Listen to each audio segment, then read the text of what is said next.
दिखा देती हूँ and we will review in all the 12 houses.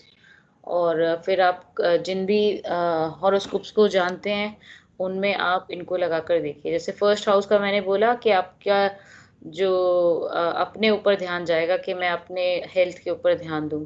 फिर सेकंड हाउस मतलब आप अपने पैसों के बारे में सोचेंगे कि मेरे ये जो क्रेडिट कार्ड का बैलेंस है वो मुझे क्लियर करना है, मेरा पैसा जो इधर रखा है मैंने उसका क्या करना है, उसको सही से अपनी फैमिली में यूज करना है। फैमिली के लिए कोई जिम्मेदारी आ सकती है अगर सेकंड हाउस में ट्रांजिट कर रहे सैटर्न। फिर थर्ड हाउस को लेकर यानी कि आपको शनि तीसरे भाव में अगर गोचर करे तो आपका बल पराक्रम, आपको मेहनत करने की जो एबिलिटी है उसको इंक्रीज करेगा। अगर D1 में आपका सैटर्न अच्छा है तो आप मेहनत करेंगे, अपने हाथों से काम करना, खुद काम करना पसंद करेंगे, अपने पेपर वर्क पर ध्यान देंगे, अपने सिबलिंग्स पर ध्यान देंगे उस समय आप, क्योंकि अब तीसरे भाव को लेकर शनि अपने कारक तत्वों को जोड़ रहा है। फिर चौथे भाव में शनि का गोचर क्या है, आपकी ऐसी जिम्मेदारी जो कि आपके घर के प्रति हो उसके लिए आपको जागरूक करेगा। आपकी माँ के लिए, आपकी गाड़ी के लिए, आपके घर के रिपेयर के लिए, आपकी गाड़ी की रिपेयर एंड मेंटेनेंस के लिए आपका ध्यान जाएगा कि हाँ मेरे को ये सब भी देखना है, जो मैंने इतने सालों से अपनी गाड़ी को ठीक नहीं करा, पेंट नहीं करा, डेंट नहीं करा, तो आप उसको ठीक करें। फिर या फिर अपने हाउस को लेकर भी ऐसा हो सकता है ना, घर का भी ऐसा जरूरी नहीं होता कि हर साल आप रेनोवेशन कराते हो। कोई इतने सालों में एक साल आता है कि सफेदी कराते हैं, घर की डेंटिंग पेंटिंग कराते हैं, है ना। तो इस तरीके का अगर चौथे भाव में शनि का गोचर हो तो घर की रिपेयर, मेंटेनेंस, गाड़ी की, मदर को लेकर, उनकी हेल्थ को लेकर आपको कुछ इश्यूज हैं तो आप उन पे ध्यान देंगे, डॉक्टर के पास ले जाएंगे, इलाज कराएंगे, व्हाटसएवर, ठीक है। फिर फिफ्थ हाउस क्या है आपके, बच्चों का है, पढ़ाई का है, आपकी प्लानिंग का है। तो जिम्मेदारी आपकी उस तरफ रहेगी कि आपकी जो प्लानिंग है उस पर आप पूरे तरीके से ध्यान दें ताकि आपकी प्लानिंग फेल ना हो। अपने बच्चों पर ध्यान दें, अपने बच्चों को पढ़ाएं लिखाएं, उनके साथ समय बिताएं, ताकि कुछ ऐसा ना हो कि बच्चों का और आपका बॉन्डिंग टूट सा जाए। फिर छठा भाव क्या है, छठे भाव को तो अभी हमने कर ही लिया डिस्कस, इसको दोबारा नहीं करेंगे। फिर सप्तम भाव में यदि आ जाता है तो सप्तम को भी हमने कर लिया कि आपको अपने स्पाउस को लेकर ध्यान देना है, अपने को वर्कर्स को लेकर ध्यान देना है। कोई भी business deals, business partnerships, treaties, जो आप संधियां करते हैं किसी के साथ कॉन्ट्रैक्ट बेसिस पे कि मैं तुम्हारे साथ पार्टनर बन के ये काम करूंगा, उन सब पे शनि आपका ध्यान दिलाएगा कि ये सब आप देख लो कि इसमें कुछ गड़बड़ी ना हो। फिर अष्टम भाव में क्या होता है कि अचानक से लॉसेस हो सकते हैं आपको, आपको कोई सर्जरी हो सकती है अष्टम भाव में यदि शनि गोचर करे, और आपका मेजर ट्रांसफॉर्मेशन हो सकता है, आपके सोचने, आपको बिल्कुल सोच ही बदल जाए कि जीवन को किस तरीके से सोचना है, वो सोच ही बदल जाए। क्योंकि अष्टम भाव क्या है, स्कॉर्पियो साइन।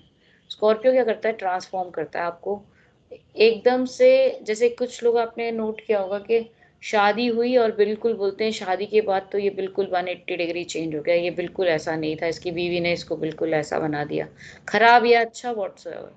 तो वो जो ट्रांसफॉर्मेशंस होते हैं वो स्कॉर्पियो साइन या फिर एट साइन के साथ, एट्थ हाउस के साथ कनेक्टेड रहते हैं। तो शनि का अष्टम भाव में आना इस तरीके की चेंजेस देता है, सर्जरी देता है। सर्जरी भी एक तरीके का बदलाव है शरीर में, किसी प्रकार का आपको कोई रोग है उसको आपने सर्जरी करवा के ठीक करवाया तो आप स्वस्थ हो गए। तो इस तरीके की सर्जरी, इवेंट्स, डिजीजेस या फिर एक्सीडेंट्स, कोई ऐसी सडन सिचुएशंस जिसमें आपको अपना ध्यान आकर्षित करे वो, जिसकी वजह से। और फिर नाइन्थ हाउस की अभी हमने बात कर ली, गुरु या गुरु तुल्य जो भी आपके जीवन में ऐसे लोग हैं उनको लेकर आप इन सब चीज़ों को के ऊपर ध्यान देंगे। फिर टेंथ हाउस आपका कार्य क्षेत्र है, तो आपका ध्यान आपके कार्य क्षेत्र को लेकर एकदम बिल्कुल आकर्षण आपका उस तरफ चला जाएगा कि मेरे काम को लेके मुझे बहुत अच्छे से काम करना है, नहीं तो मेरा अगर मैं ये काम ठीक से नहीं करूँगा तो कहीं मेरे जॉब पे कोई बाधा ना आ जाए। तो आपकी जिम्मेदारी आपके जॉब के लिए बहुत ज़्यादा डेडिकेटेड हो जाओगे आप। फिर 11th हाउस क्या होता है, 11th हाउस में आप देखते हैं कि आपको कितना फायदा हुआ। तो 11th हाउस में जब शनि आ जाता है तो आपको आपके काम के लिए नियत जो भी फल होते हैं, जो भी आपने कार्य किया उसके लिए जो भी अवार्ड्स मिलते हैं, रिकॉग्निशन मिलती है आपको कि हाँ इस फलाने फलाने ने ये काम किया, ये पेपर लिखा, ये उसकी अचीवमेंट्स हैं, तो वो सारी अचीवमेंट्स को पाने के लिए जो भी आपकी मेहनत जो भी थी उसका रंग आता है जब शनि 11वें भाव में आ जाए। फिर 12वें भाव में शनि क्या करता है, 12वें भाव की तरफ आपको आकर्षित करता है, आपकी जिम्मेदारियां 12वें भाव के लिए हो जाती हैं। फिर आपको अपने लिए कोई भी एक्सपेंसेस करने हैं, चाहे वो हॉस्पिटल को लेके है, चाहे वो ट्रैवलिंग को लेके है, चाहे वो आपको कोई मकान खरीदना है या कहीं इन्वेस्टमेंट करनी है, उन सब पर आपका ध्यान आकर्षित करेगा जब शनि 12वें भाव से गोचर करे। तो इस तरीके से शनि के गोचर का विवरण बहुत ज़्यादा इम्पोर्टेंट होता है, क्योंकि शनि जो है एक स्लो मूविंग प्लैनेट है, 2.5 साल के लिए एक राशि में बैठ जाता है, तो उसके पास प्लेंटी ऑफ टाइम होता है कि वो उस हाउस को लेकर उसमें कुछ तोड़ मरोड़ करे और उसमें कुछ इवेंट जनरेट करे। और जितने भी स्लो मूविंग प्लैनेट्स हैं, लाइक आपका चंद्रमा है 2.25 दिन के लिए आएगा, है ना। फिर आपका जो शुक्र है 28 दिन के लिए आ गया, मंगल है आपका 45 दिन के लिए आ गया। तो वो थोड़े छोटा टाइम पीरियड रहता है कि कोई एक बड़ा इवेंट, जैसे कोई शादी होनी है तो उसमें भी 1 साल का टाइम डाल लेंगे लोग, या 6 महीने का, 10 महीने का टाइम डाल लेंगे।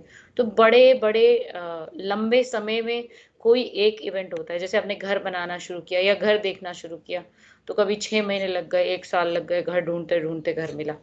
तो जब ग्रह इस तरीके के आके बैठ जाते हैं कि वो समय देते हैं आपको किसी कार्य को करने के लिए, तो तब इवेंट्स की फ्रक्टिफिकेशन होती है।